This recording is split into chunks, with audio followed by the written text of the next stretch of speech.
J'ai toujours eu une relation qualitative avec les astrologues et non pas une relation quantitative. Or, beaucoup d'animateurs du milieu astrologique ont une vision quantitative des astrologues. Ils disent, voilà, il y a eu tant de membres dans une association, ou tant de personnes qui ont assisté à tel et tel colloque, etc. Et on s'aperçoit souvent qu'il n'y a pas la qualité derrière tout ça. La qualité, pour moi, ça veut dire des gens qu'on connaît, qui ont un nom, qui ont quelque chose à dire. C'est pas des gens qui viennent se nourrir comme ça. Les colloques que nous organisions, c'était des colloques où les gens étaient là pour s'exprimer, pour participer, et pas seulement pour se nourrir, pour s'informer.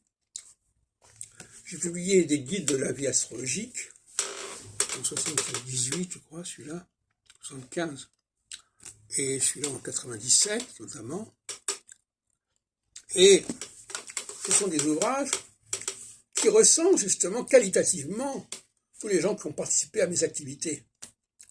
Donc notre association est une association de notables, comme on dit pour la droite, de gens qui ont chacun un bagage, qui a un certain poids.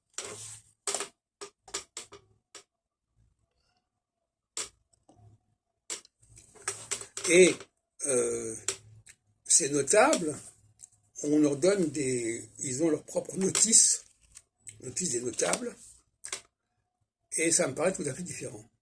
Donc finalement, sociologiquement, on distingue les partis politiques qui ont un public, qui ont des membres notables, partis politiques qui ont des membres comme une masse. C'est un petit peu ce qui s'est passé dans le milieu astrologique. On a ces deux types de partis.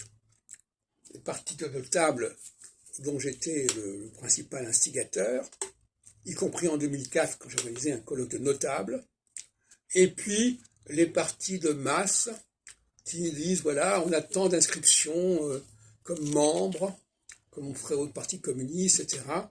Mais ce sont des anonymes sur lesquels on n'a rien à dire. Ils ne méritent pas que leur nom figure dans un guide des astrologues.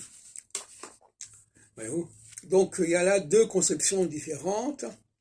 L'une qualitative qui est celle du mouvement astrologique et l'une quantitative qui est plutôt celle du GERAS, du CEDRA et même du groupe des Lenoble, finalement, ou de l'AFDAF d'ailleurs, parce que l'AFDAF c'est un peu ambigu, mais le colloque qu'ils ont organisé en 2020, par exemple, quand je suis allé dans la salle, la plupart des gens qui étaient dans la salle du colloque, c'était des gens complètement inconnus.